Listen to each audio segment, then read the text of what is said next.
Good day and welcome to the Strong Ambition Podcast. I'm your host, Rylan Qualley. I'm here to dive into what makes people ambitious or live a more ambitious life, especially in the realm of nutrition, exercise, or mindset, because that's what I do and that's how I help people. And I have a wonderful guest, real special guest, because I've never met this individual until this very interview, Mads Fritts, and he actually helps individuals similar to myself, but more on a business side of things to optimizing life and living healthy and living efficiently and helping individuals with their own startup businesses.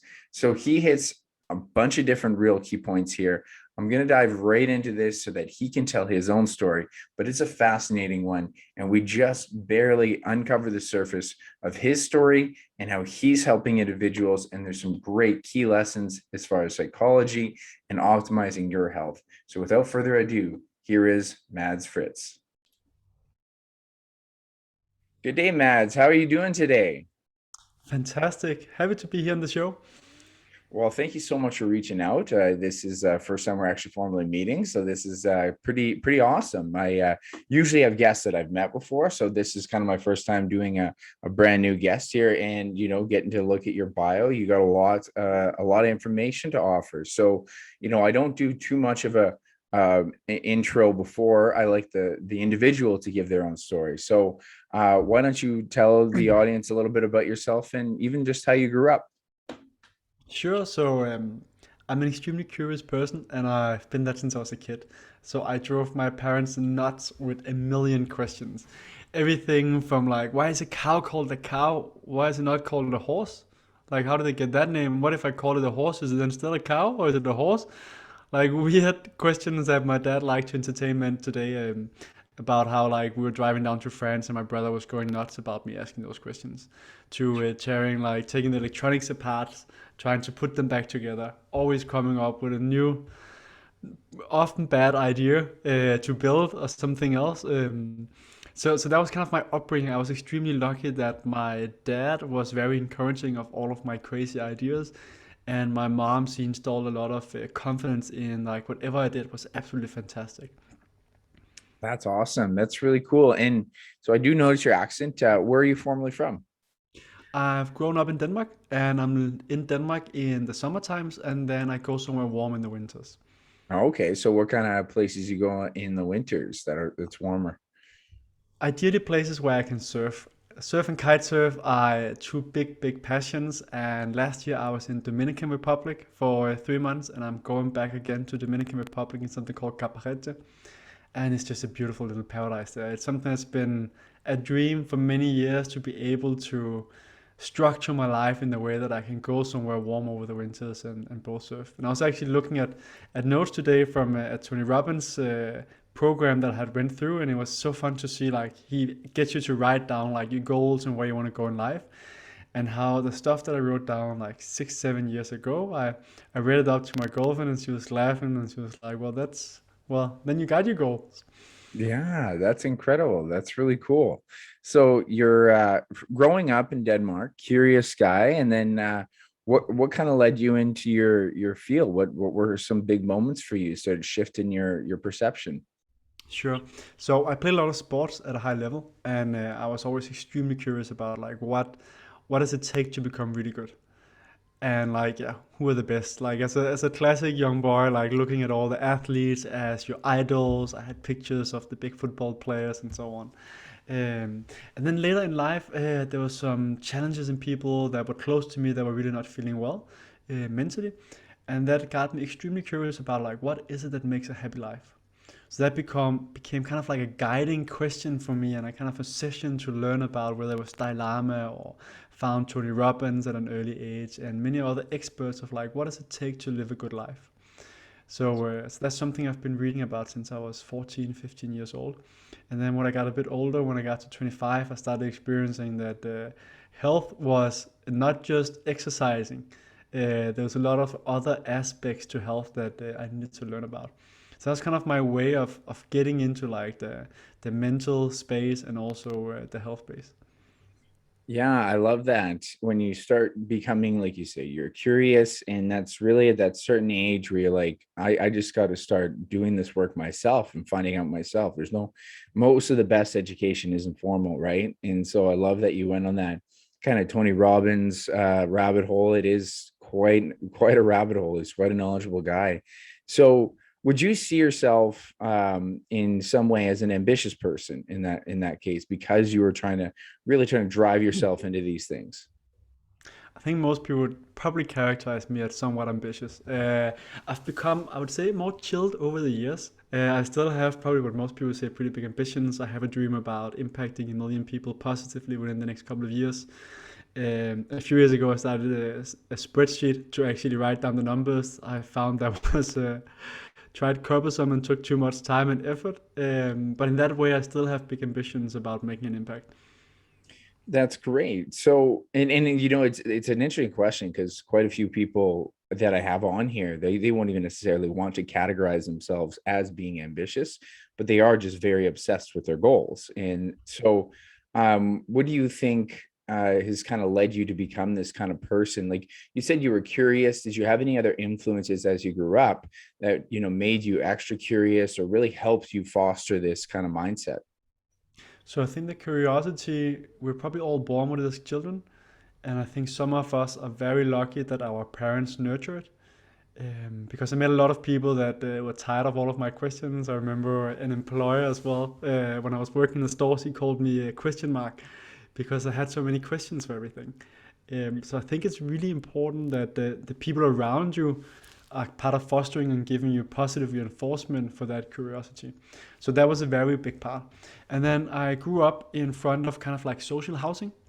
So there was a lot of alcoholics and people that were taking drugs and so on. Like it was actually a fairly good neighborhood, but we still had that social housing across from us.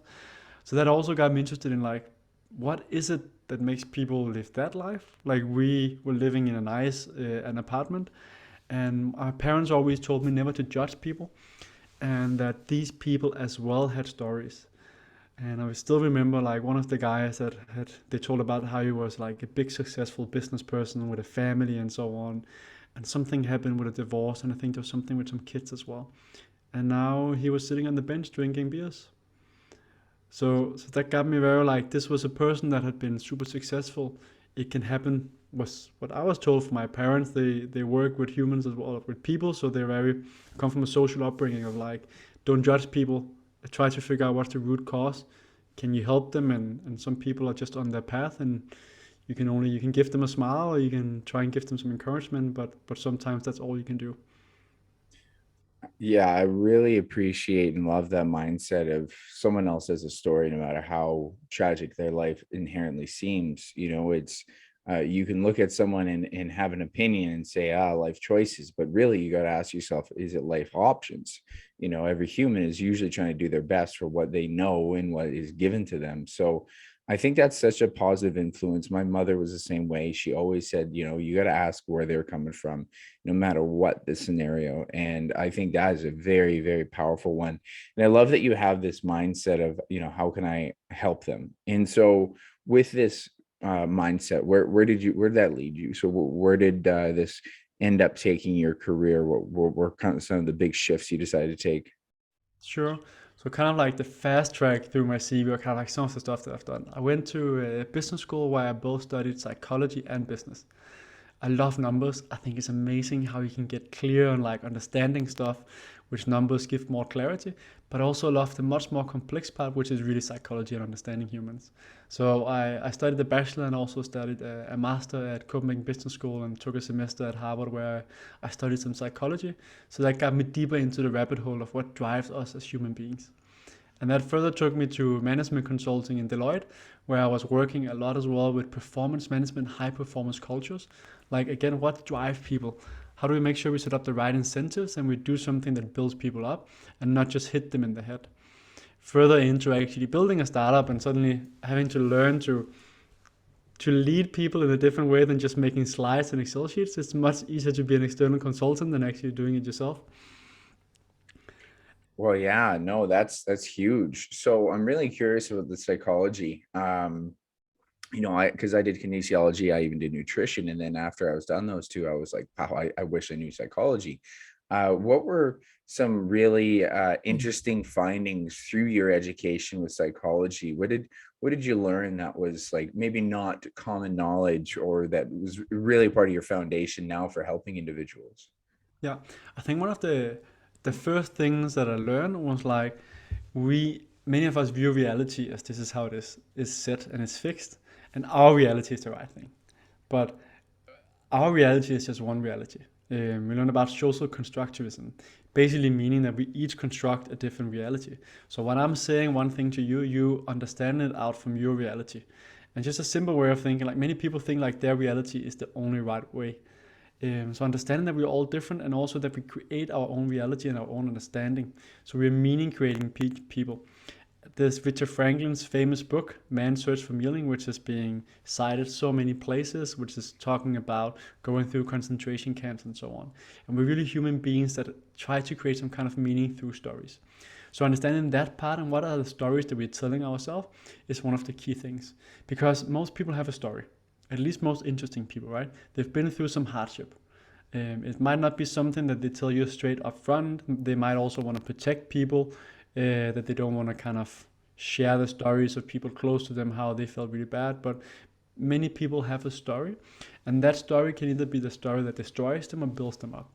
The classic is you meet two brothers, and the dad was an alcoholic. And one of them turned out to be an alcoholic, and the other one was extremely successful and never touched alcohol. And you ask them, why do you turn out the way you did? And the brother who's an alcoholic, he answers, what else could I do?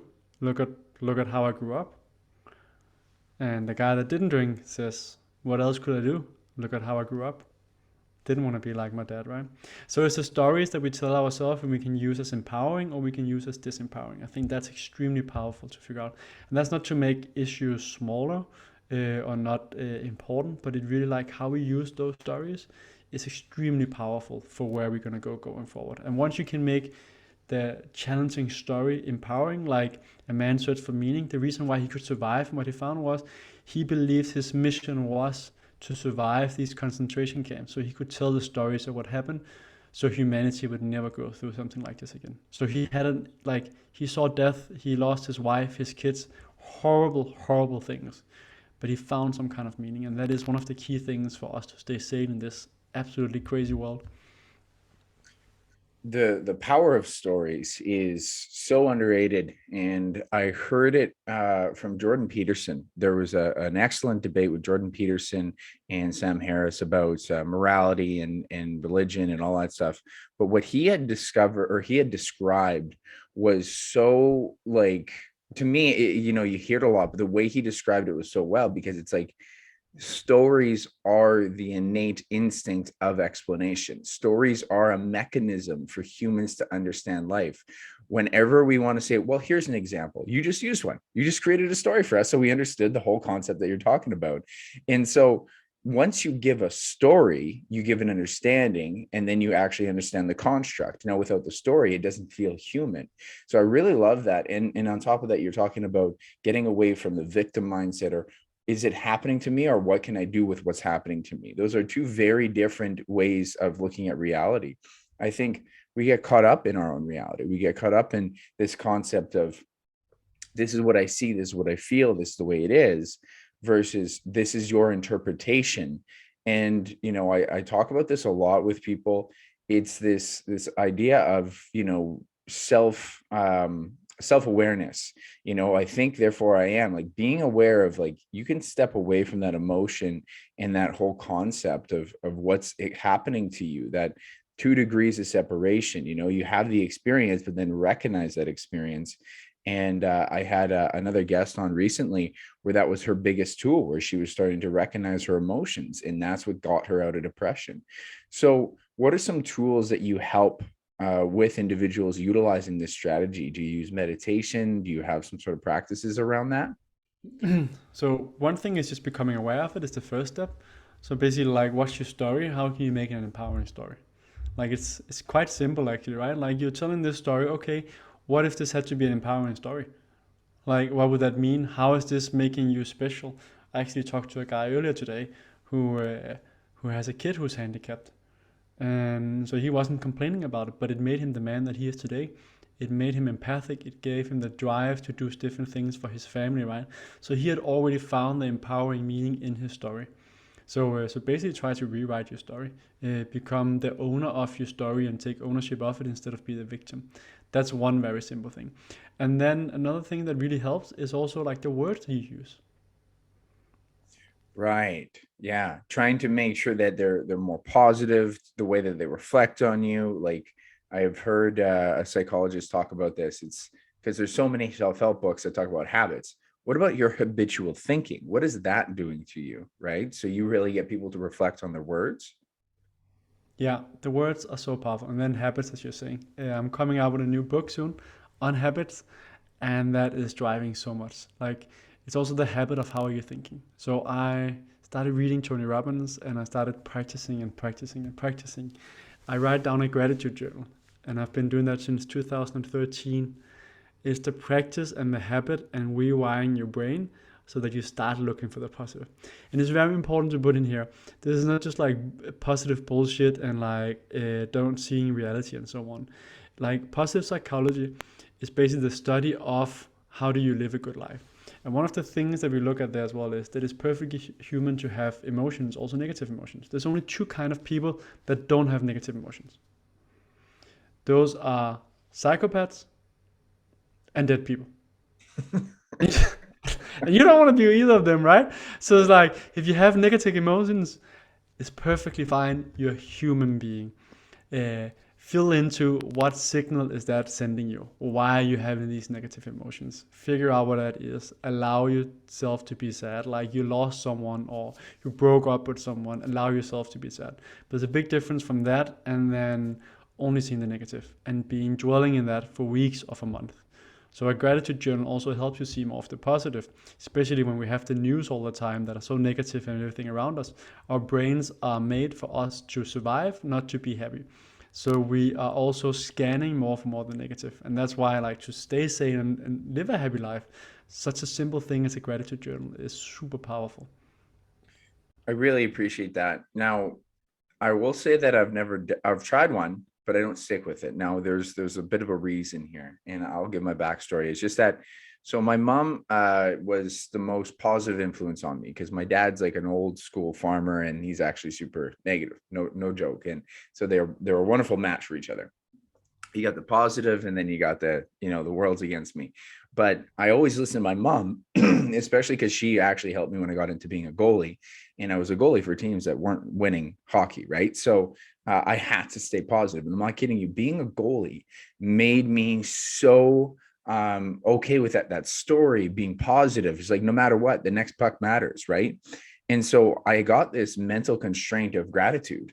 Like, hey, I'm happy I stopped the next puck. It doesn't matter if I let 10 in. I stopped the next one. So I was happy. So my knee-jerk reaction of where's the positive? Where's the good? And even right now, ironically, I'm going back into goaltending and I haven't goaltended like actively for a long time. And I'm playing terrible. But just like you had described, every single time I feel terrible, I'm like, this is gonna feel so great when I get good at this again. Like Mm. I instantly have to push, and then the emotions are there. And this is what I think is really challenging, is the evolution of the emotions. So I was in some essence, like, blessed with an environment that my mom hammered this into me by being positive, by showing me positivity when things are negative, and to make it an instinct for me. Now, for other people, that's why I think gratitude journals are great, because they are a practice that you have to put in. That I say I don't do a gratitude journal, but I do gratitude every single minute that I got a chance. Anytime I see something, it's like, what is the positive? Where is this coming out to benefit me? And I always tell people that I don't believe necessarily things happen for a reason. You have to create a reason things happen for you when they're negative. And that's within the power of the person, right? So, and the other thing I want to say about the negative emotions is, Mark Mason has a book, and he talked about every emotion comes from us evolutionarily. There's no reason we wouldn't want to have negative emotions if they didn't serve a purpose for you. You feel sad because you care about people. You feel angry because something makes you mad, and that actually helps you defend yourself. Like, all of these things have a reason, but how they drive you is the important thing. So like you say, you create a better story, you start to allow people more gratitude. Is there any other kind of shifts that you allow people, especially when I think some of the major issues I see these days is like the sadness, possibly the anger, but for sure anxiety. Do you have any kind of strategies around those emotions and how to coach people around handling those emotions, especially in this day and age? I think really want to look at like what's the root cause and what are ways we can just deal with the symptoms, right? So there's different ways to deal with symptoms for anxiety and so on. A root cause might also be lack of sleep. Like we have a huge problem with people not getting proper sleep. It's like no wonder you feel like shit. And like we all have different weaknesses, whether that's like mental health issues coming up or something breaking down in our body. And if we don't take care of the basics, which are sleep, movement, nutrition, social relations, and our mindset, we're gonna break down.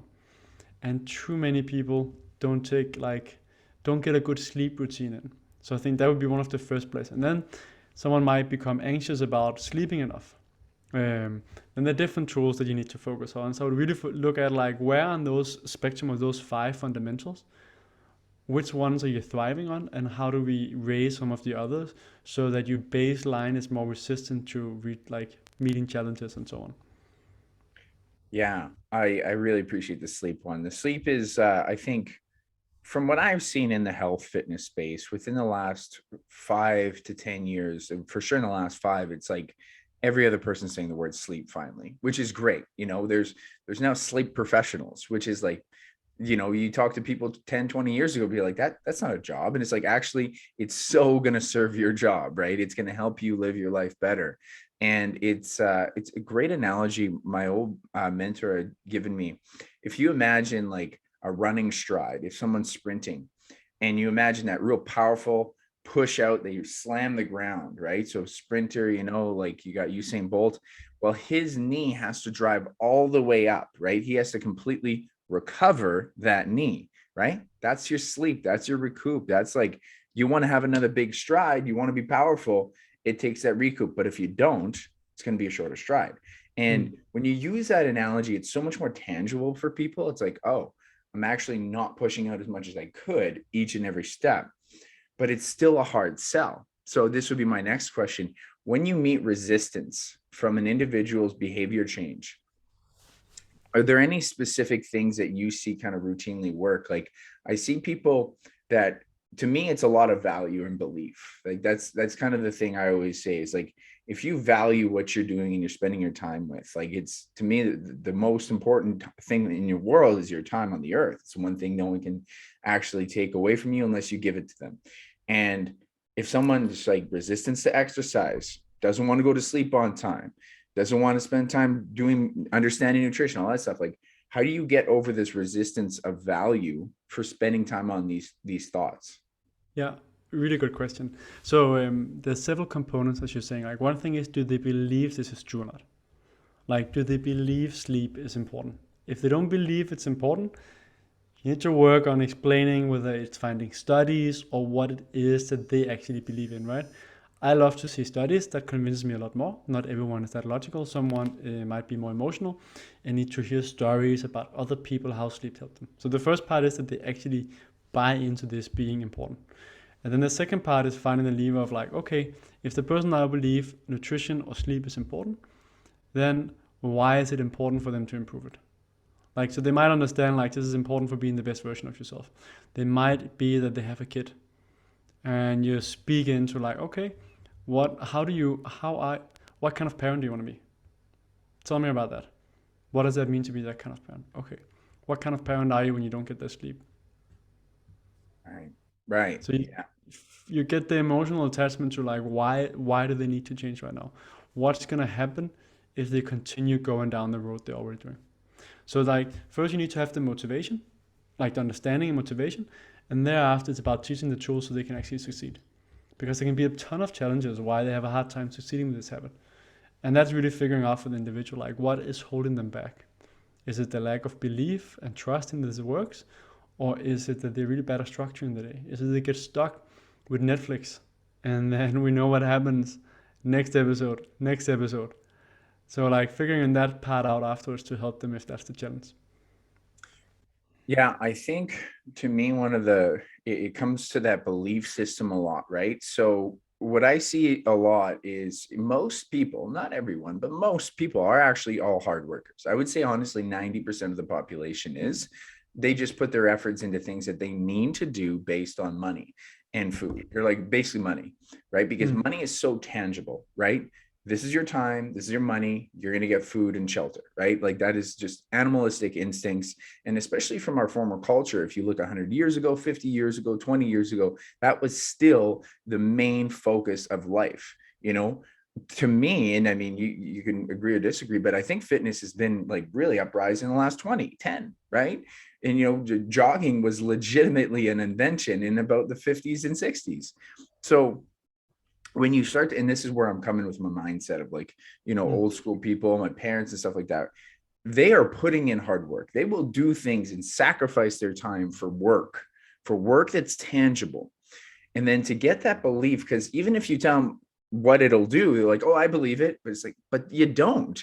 And so I think one of the other major things is that they also, not only do they have to believe it, but like you had talked about this motivation, they have to have a motivation, but the motivation has to be very raw. It has to be very Mm. real. It can't just be like, I think I want to get in better shape. I think I want to be leaner. You know, it has to be so much more tangible. And I believe that there's just layers to motivation. And if it's surface level as how you look, that's not enough. Mm. But what you spoke to was very important. What about your family? What about things that are kind of so, and this is where I actually believe that there's intrinsic and extrinsic motivator overlap, right? Because if you talk to me about doing something for another person that I really, really care about, it is deep within me to care about doing that for another person. I think that's an overlap between intrinsic and extrinsic. And I don't hear a lot of people talk about this, but that is the most potent form. You know, I always compare the movies, right? When you see someone get tortured and they're like, you know, tell me where the rebel base is. And you're watching it and you're thinking, oh yeah, don't tell him, you know, deal with the torture. And then they bring in a significant other and they're like, oh, yeah, no, I would give in, right? Because we don't want to harm our own. So I think when you translate it, like you said, to that level, that personal level, that's where it becomes a little bit more peeling back the layers. It's not just about me, it's about me being there for other people, right? And somehow that creates a better value. Have you seen any kind of other strategies around peeling back that motivation like that? But so just in general, we're willing to do a lot more for others than we're willing to do for ourselves. Mm-hmm. It's, Absolutely. it's that simple, especially with parents. Yeah. Like the way is really figuring out like, okay, how would you treat someone? Like how can you treat yourself as you would treat a kid? Meaning take just as well care of yourself as the kid. Um, but I think the big thing is figuring out what matters for the individual person, right? What's the thing that motivates them? Who they look up to? So really digging into figuring out, okay, if there's no people around them that they care about, what else do they care about? Is it living a long life? Is it not ending on the bench being an alcoholic? Is it not going to the hospital? Like, what's that thing, that nagging thing that is really important for them not to end in? And how is this serving them? And then that's because I like to look for motivation and not just like the bad stuff, but we know there's both pain and pleasure, right? So we're driven by either getting away from pain or going towards pleasure. So you can both focus on like what are things that brings them pain and make sure that they like understand like that's where they will end. And the other part is really like, okay, what are things that would make them super motivated? Whether that's looking super good, being able to meet that girl or that guy, whether but not just the looks, right? It's what they get out of the looks. Yeah. Yeah. I give people this kind of template when I talk about motivation. I say it's pain, purpose, and pride. So I believe it's about the pain that you don't want to deal with anymore. Because that's a big, like you just said, that's a driving force. I don't want to feel sick and tired. I don't want to be dragging. I don't want to get old. I don't want to be in like physical pain and discomfort with who I am as a person. And then the purpose, purpose would be like that intrinsic motivation from others. Who are you, showing your other people who are important for you. And it's not everyone. So this is where I think people will get uncomfortable with this idea. It's like, I don't want to do it for anyone else. It's like, there are people in your life that you do want to do it for. There are your family, your people who love you. They want to see you succeed, and you should recognize that. And then the pride. Who do you want to become? And that's where you're getting to, is like, this is like that other person. And I'm willing to bet with the Tony Robbins stuff you've done, one of the main things that is about that pride is, don't just kind of imagine it, feel it, and I've done some mindset work with my business coach, and it was so powerful to meditate on the thought of feeling that day and making it like the way the air feels, the way your body feels, the way you feel as a person, not just envisioning it, but feeling it. And that's very potent. So I really appreciate where you're coming from with all those strategies. I think that's really powerful. I'm really curious. So just kind of moving forward with your story, because we kind of stuck on the psychology side of things, which I think is great. I think it's all really good stuff. So as you're moving forward, you started getting into your own startup. Is that correct? I worked in a startup that I was running and having users in 30 countries. It was a crazy adventure with investors and so on. I ended up closing it down, paying back the investors most of the money after some years into the business. That's a long story. I don't think we can get all the way into today, but there are different reasons where that made more sense to pay them back the money. And then after that, I went into a lot of startup training, helping other startups with like some of the mistakes that I had done and other people had done. Kind of made it very simple. So that was training people in Abu Dhabi, Dubai, Norway, Copenhagen, Germany, UK, around the world. And people have the same challenges. Whether like you're in the UAE or whether you're in Scandinavia. So that was a huge learning opportunity, and fantastic to work with that many people on like what are the challenges when you want to build a company, right? Especially when you want to build something scalable. It's very different if you're building a startup which needs investor money versus building a company where you know there's a need. Like building a gym or building a coaching business or something else, you know there's a need. There's customers that need that service. Where when you build a startup, you might be building something that you're not sure if anyone actually wants. Yeah, it's a very valuable thing. I do know one very successful business owner. This guy, he ended up selling his company for millions. And, he had something very simple when he described how he figured out his business model. And he was like, well, we saw a need. No one was doing it. So we went after it. And that's like, it's a good fundamental core of how you should look at your business. Like, is there a need? And is it being satisfied? And if it is, then you should really it's like a restaurant business. It's going to be kind of hard to fill. And, if it's not being satisfied, that's where it goes. But, there's so many challenges of startup. So I think that's actually really interesting. And I think it's cool that you came from a background that it wasn't successful. Like, my failures in fitness is what makes me good at my job, right? It's your failures that gives other people the wisdom that they don't have to go through the errors. So what are some key fundamentals that you think that startup owners should really be thinking about when they're trying to get into that, when they're thinking of getting into that venture? So if it's building something that's not like a regular business, like if it's a coaching business, if it's like anything that you know there's already a big demand for, you need to find the guides for like people that have done it before. What's the way to do it? If you're building something that needs investor money, where it's unsure, it's kind of more innovative, it hasn't been seen before, it's really figuring out, is there a need for this or not? Because it's easy as a founder to think like, this is such a big need, but it's not the same that someone will actually pay for it. So it's really talking to users and not just go pitch your idea, because when you go pitch your idea, people will often be polite and say, yeah, that's a good idea. Or the other way is, if you go pitch your idea, kind of like the easiest way to get rid of a founder that's really like insistent. Can you guess what that is?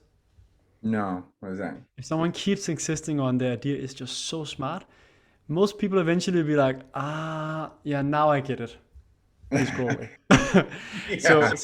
So it's just, it's just a classic that people end up being like, yeah, I talked to 10 people, everyone loves it. This is the best idea ever. I need to put all of my time and money into this. People lie to you for different reasons. They might just get tired of like arguing with you why the idea is not good. So it's really like figuring out how do you ask the questions right. And there's a wonderful book called The Mom Test. that I can highly recommend. It's a short book written in a fun language about how to ask proper questions to figure out is there really a need. And the second part is really also don't start building the entire thing before you figure out if there's a need. Many people end up investing in building a huge tech setup or something else, and it turns out there's no one that wants it. Yeah, it's a really good advice there when it comes down to it. Doing proper market research, and I think just in anything that you're doing, that's something that I never did. And my friend's actually, he's a business professor and he studies marketing and psychology. And I, anytime I talk to him, he's like, "Well, have you done market research?" I'm like, "No." It's like I'm just kind of assuming based on social media, and then when I actually did have to make a bit of a shift, I was like, "Wow, okay, that's how many gyms are in the area," and I had no idea. When you get to know your market, you got to know like what's out there. What's your, it's a good old SWOT analysis, knowing what's out there and knowing who's doing it against you in your competition, and just if you, especially when you're doing, like you say, a newer product, well, then you're going to need to test that market. Then you're going to need to try it out because, again, there's a lot of ideas that might not inherently feel great at first, but maybe they do if you get a good amount of people who have interest, or something that seems like a brilliant idea, but it's actually not practical. So Mm. I think that's really good advice. And then so from there, I know you kind of work on helping the businesses thrive as well. Is that part of some of your business coaching as well? Yeah, so this I like to do a lot of different things. I'm a partner in something called KRING, where we build new ventures. So it's kind of a startup factory where we've built different companies. One of them is Nuna, which is very close to my heart, which is a mental health coach, you could say. So basically, it's an app where you have a chatbot and then you have a bunch of exercises. But it's not like you're gonna be swarmed with exercises in the start. You have this, which is an alpaca, to make it kind of like easy. So it's like your mental gym. You can go chat with that, and then you learn new exercises. Where it's a gratitude journal, it's breathing, it's how you challenge your thoughts, and so on. So that's one of the things that I've been involved in building in KRING, and then I'm still in the board of helping that company. Still looking at how can we get it further and out to more people. And then the other part is that I coach individual entrepreneurs where I haven't been part of helping them build the company or like come up with ideas, but basically where we look at the mindset, like what are the challenges? Often, some of the biggest challenges for entrepreneurs are their own mindset, their own limiting beliefs. And then second part, once you get over that and know where they want to go and why they're doing what they're doing, it's much easier to find the tools. It's basically like you have the science of achievement and the art of fulfillment. So once you get clear on like the art of fulfillment, what really fulfills you, it's easier to find the science of achievement of like how do you succeed with this business. So when I do coaching, I often want to focus first on like what's the art of achievement, like what does a magnificent life mean to you, and then afterwards, okay, that's what you want to go. Then how do we find the tools that we know actually work? I completely agree with this mindset being such a resistant factor. I think for all individuals to really sit, and entrepreneurs have to be, because you don't get a roadmap, right? You're working by your own. So there's no, this is how you do it. There's a lot of people telling you some good ideas, but they're all going to tell you, a lot of, coaches like yourself, and I had a business mentor for a year, and it's like, hey, where's your head at? Like that's so important. Like, at the end of the day, you have a lot of people doing the same stuff. It's like what makes you unique and what makes you driven is going to help you show up every day, because especially as an entrepreneur, no one's checking your time clock, right? No, and it's about results, plain and simple. If you're not working, you're not making money, right? And so you have to make sure that you have that purpose and drive. And I even still I appreciated it, but even then I was like still not putting enough work in the mindset of that purpose and drive, even though I just talked about it so much with training. But it was like really understanding, where is it that I'm going with my career? And when I sat down and just, I took a whole day to do it one day, and boom, eyes open. And I was working at that same question for over a year. And it just takes work. It takes work to think. It takes work to find your direction. So I think that's really powerful and potent stuff. I know. So with this business venture, what are some other real good strategies that you help people with optimizing their performance as being in their business and stuff like that? So a really big thing is figuring out what are your strengths, what gives you energy. Super simple stuff, right? Might be common knowledge, but it's not common practice. But we don't figure out what is it that you love to do. So a simple exercise that I often do is that we list all of the things that has to be done in the company. So like, what are all the work tasks? And then which ones are you good at and which ones give you energy? And then figure out what are the things that you hate the most and how can you delegate that as soon as possible. And what are the gaps that you have capability wise that you need to optimize. But just starting by getting that overview, once you have that overview, it's much easier to then optimize the strategy. So that's basically like one of the things where that's the science of achievement. Figure out what has to be done, what can you do well, what do you need to get help with. Yeah, It's quite yeah. simple. It just takes time, and it's good to have another pair of eyes on it. So it's always like I love to have a coach myself as well. Someone also just saying it out loud. Some of these simple exercises, someone else listening and being able to ask questions makes it much easier. So I normally ask people to try and make a template or draft themselves, and then we walk through it and they explain it. And I ask them like, "What about this?" and so on. Does that give you energy? Okay, how good are you? Who else do you have on your team? And if you don't have anyone on your team, is anything that you can outsource? Where that first money that you have, and then you might just be at that stage, at the early stage, where like you have to do everything yourself, and that's also like, but you still want to figure out like what can you outsource the first, and can you potentially do something like, can you swap that you're doing some kind of other work and then you pay someone to do some of these tasks. So some people, whether it's sitting in the grocery store or something else, can take a job where they earn some kind of money and then they can pay someone else to do some of those tasks that they suck at or that drains them from energy. So really figuring out, are there some of those trade-off where you can earn a little bit of money and then pay someone to do some of the work. Yeah, I love that. We had the same thing with our mentorship where it's, what do you hate doing? What do you got to stop doing? What can you start, delegate and those kind of questions. And it's a super challenging thing. And it's an important thing to ask, it was a part of what even helped me let go of my old job, because before I went completely on my own, I was still working part-time for an organization. And then I just kept writing that organization down, that it was like, oh, wow, I don't want to do this stuff anymore. So it's like, okay, I'm going to quit. So it was like a real eye opener.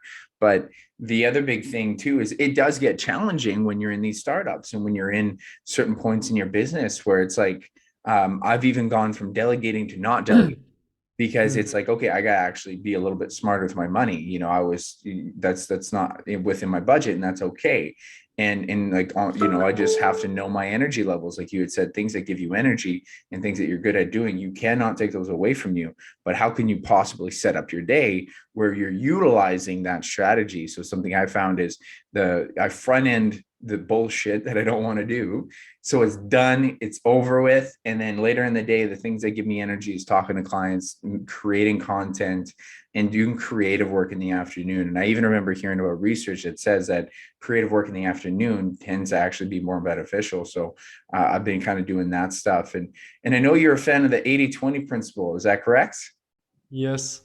So basically like the Pareto optimization, where we found that often 20% of the effort provides 80% of the results. So like the simple example was that 20% of the crops gave 80% of the fruit. And we see the same thing often with clients as well, that 20% of the clients give 80% of the revenue. So there's so many things in life where it's like figuring out like what are those 20% that makes the big difference, and then focus on them. And then just want to make a comment to what you said before, because I think that's absolutely goal, like the time management and energy management. Like those are two different things. And we often take them as the same. So that's something that I often work with people with as well. It's like, okay, how do we do time management? Make sure that you like, how are you spending your time? Are you having so many interruptions so you never get any deep work or any work done? We know that switching context all the time is not good for our productivity. There's a study from, I think, London University, where they saw the effect of someone having multitasking, so like emails coming in and so on. And it had the result of 10 IQ points being lost. That's the same as not sleeping for 36 hours. It's Ooh. crazy. Like I don't know that many people that are that smart. I have one friend who's a Mensa, what's it called, those super intelligent people. He might be smart enough to lose those 10 IQ points, but most of us are not. And just to comparison, if you smoke weed, you lose 4 IQ points. So the homie sitting next to you smoking some weed, focusing on one task at a time, is more efficient than the person sitting feeling super stressed, multitasking and so on. So really like time management. How do you spend your time? When do you do different tasks? And then the energy management. So I often also do like until 12. I try to keep my days without a lot of meetings, but for doing work or like doing, it's all work, right? But like in the afternoon, just like you, is when I'm talking to people. And I get a ton of energy for that. But I have that more focused crunch time in the morning. That doesn't work for everyone. It might work for the majority of people. So it's figuring out what is it that works for you. And those are key. And then afterwards, you go to Pareto optimization as well. Figuring out, of course, what are the key tasks. Like, let's look at your time management. What are you spending all of your time on? Okay, is that really important? Is that what are the value creators in the company, right? Yeah. Yeah. So you're telling me if I smoke weed, it doesn't make me smarter? It makes you more creative, I heard. Yeah, yeah. No, I believe in the creativity for sure. I get some deep thoughts, but I'll say that it's like the opposite of the 80-20 principle. It's like 80% of the thoughts are done, but 20% is like, okay, that was good. But I'm not recording myself. I just make sure I remember that one good thought Yeah. out of the 80% there. But no, I think that's really interesting, especially just a lack of sleep. And I can't agree more because you get into a thought, and if I don't block my time for at least an hour, maybe 2 hours, most of like when you block time, most of the quality time comes within getting into it. And getting into it takes about 10 to 15 minutes. And then you're into it. And then time will kind of dissipate if you're really getting into it. And that's what you want. You want to get into this flow state of doing your work, whether it's tough work, and it could be, but at least you give yourself a chance to get into it. And then it feels less tough, right? Because you're in it. But if you have that disruption, getting back into it is almost like, it's almost like going for a jog, stopping, catching your breath, and you're like, oh fuck, I gotta jog again. You're better off just keep running, right? And stay in that flow state. Like my friend who's in the business and marketing, he studies flow, and that's so important. And people have this constant disruption. They almost want to be disrupted, right? They'll like, oh hey, what's this? Oh hey, what's this? And I can fall into that. But when you can get yourself in those time block flow states, the hard stuff goes quicker, right? Because you're in it and it doesn't feel as painful, right? Because you get into it. It's that first 10 to 15 minutes. And we stop resisting it as much. And then by the end of the day, you legitimately will enjoy your day more that way, right? So I really love that. I think that's a really good way to look at it and recommendation. Get rid of the phone if you had to, get rid of the email. It's really powerful. That's so potent in comparison to sleep. So I think that's really cool. What are some other really good habit building routines that you recommend? So people like myself that sit too much with a computer, it's a really good habit. So I have something called Iris on my computer. Iris is this software that changes the colors on my screen so I don't get as much of the blue light, which is not as good for my eyes and the circadian rhythm. But Iris also has the functionality of like this pause filter coming down. So every 25 minutes, I have that coming down. That reminds me, so it like blocks my screen. I have to press OK. It counts down 30 seconds. And that reminds me that I should either try and do some kind of breathing, or I should just get up, walk around, do a little bit of movement, or do some stretching, do something else. Not start playing with my phone because that's getting out of like focus, but just make sure that I actually move my body a lot or move my body a bit. That is extremely powerful that we do a little bit of movement. And yeah, we know that doing a little bit of movement several times during the day is more effectful for our health, not how we look, but for our health than doing like 1 hour of intense training at the end of the day. It's the continuous movement throughout the day. So I think that's one of the really, really powerful habits to get into. Whether you do breath work or whether you do like just some stretching or something else, too many of us are sitting too much with a computer. Oh, I fully agree. I adopted the standing desk. I actually even got like an elevated monitor now, so I'm at least looking.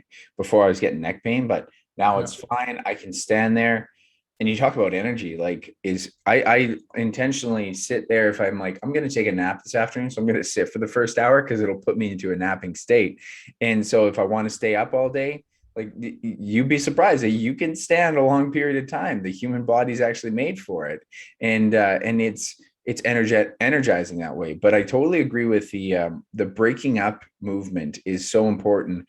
And Stan Efferding, who's like a nutritionist and bodybuilder and stuff like that, very well renowned, he says you should look at 3 10-minute walks a day is better than a 30-minute walk, because you're breaking it up and you get out of these really in tight compensation patterns, right? So if you're down, you're on your computer, you should start off with walking first thing, start off with the movement, your mind's going to wake up. Then it's lunch, eat your lunch, go for a walk, and then end of the day, go for another walk. And that's not that hard. That is extremely tangible. And what I think is even harder for people to believe, because it's so little, is like, well, that's not going to make an effect. It's like, those are the biggest effects. The biggest effects are the ones that are simple, tangible, and consistent, right? Getting out of this idea. And that's why I never even tell people about like, try to implement cardio. No, it is the aerobic system, but you're doing activity. You're getting up and you're moving. You're getting out of this really in tight form that we don't want our bodies to stay in. And it's your best chance. And you're, like you say, energizing. And it's so much better for the body to not be so rigid. So really like that. I think that's a very, very potent one for sure. I know something that you're really interested in is biohacking. So what can you tell us about some biohacking tips? So, briefly about biohacking, I'm actually going here not too long after this interview to speak at Copenhagen University about biohacking. So, the short, long story about biohacking, it's a way of looking at the world and testing stuff. So, we say Nordic biohacking is the art and science of optimizing your health, your performance, and well being. So, why is that? Well, we say we love the art of science. So, we often look at like what are the studies saying. You might have peer-reviewed studies, ideally, that says this works for the majority of people. But we're very aware that there are outliers. Outliers are normally just being removed, right? And this works for like the majority of people, and then we're being told this works. So biohacking is very much figuring out, are you one of the outliers? Is this working for you? So you ideally want to test stuff that like we have studies on, and then figure out, is this working for you or not? And then there's the other part, which is called ancestral wisdom. So we say biohacking comes from ancestral wisdom and modern science. So ancestral wisdom are that we don't discard it just because there's no double-blinded studies. Because things that have been ancestral wisdom, just look at meditation. What it was 20 years ago, people were laughing at people meditating and saying like, that's so dumb. The brain can't change after you become an adult.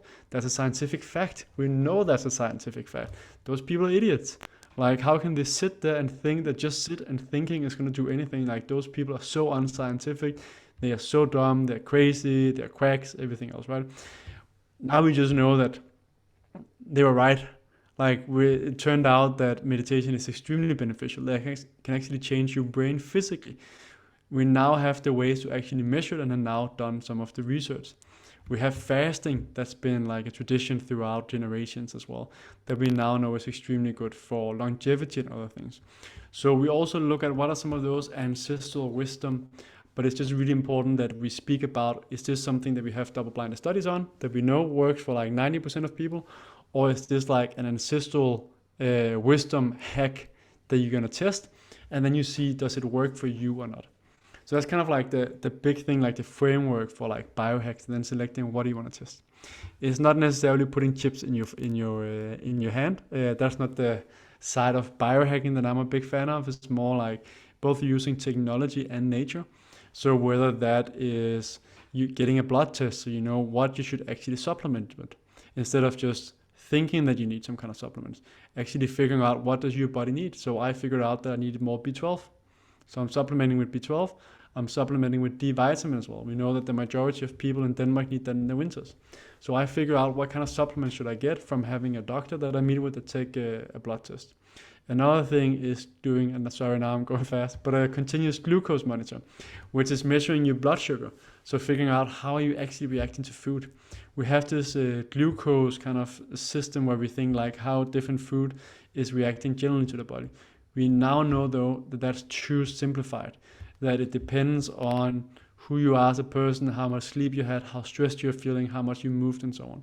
So learning more about how different food relates to you, that's kind of using technology.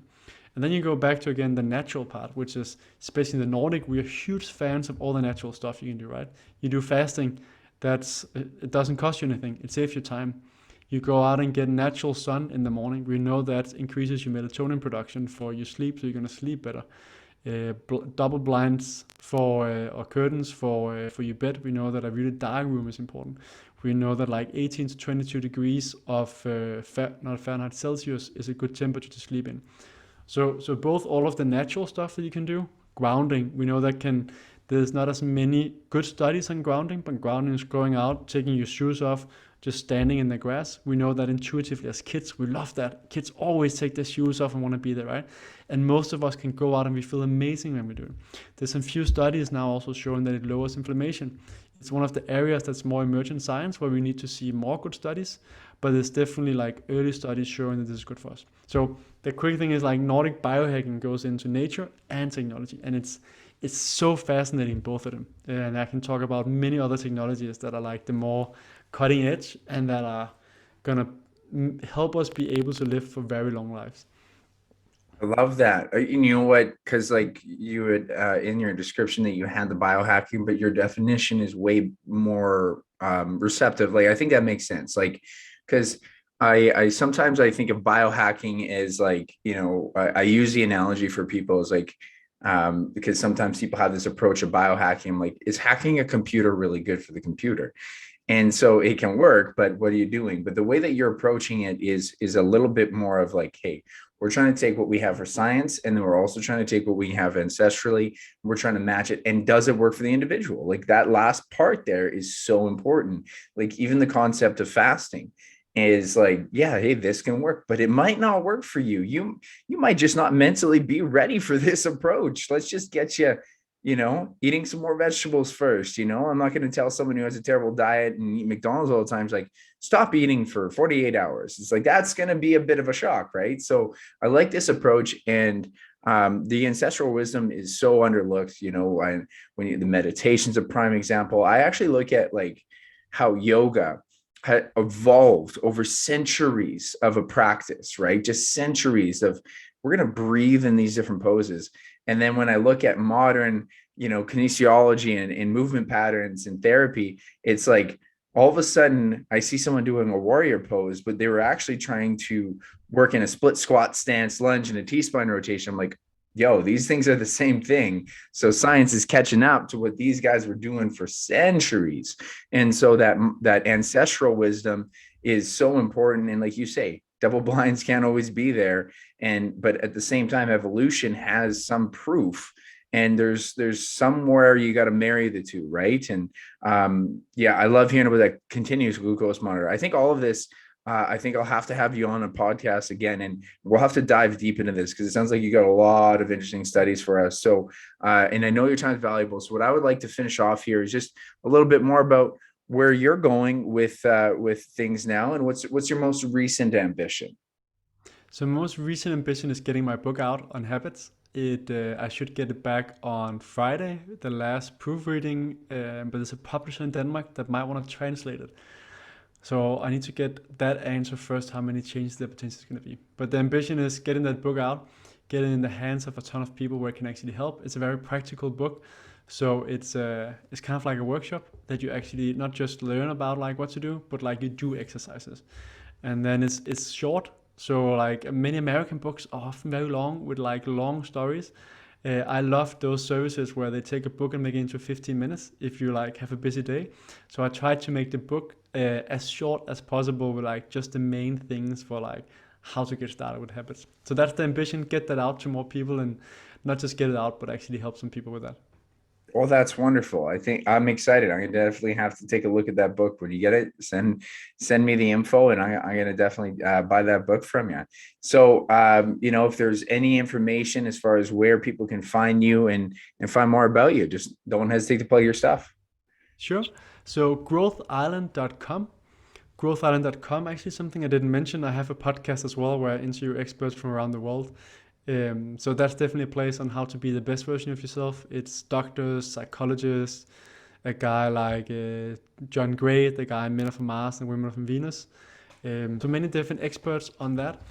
And then on Instagram, I'm Mads M Friis, Mads Mfriis, And LinkedIn is also a place where you're super welcome to find me. Mads Fritts, if you search for that, then I should be able to you should be able to find me. But my website is really where you can find both the podcast and everything else.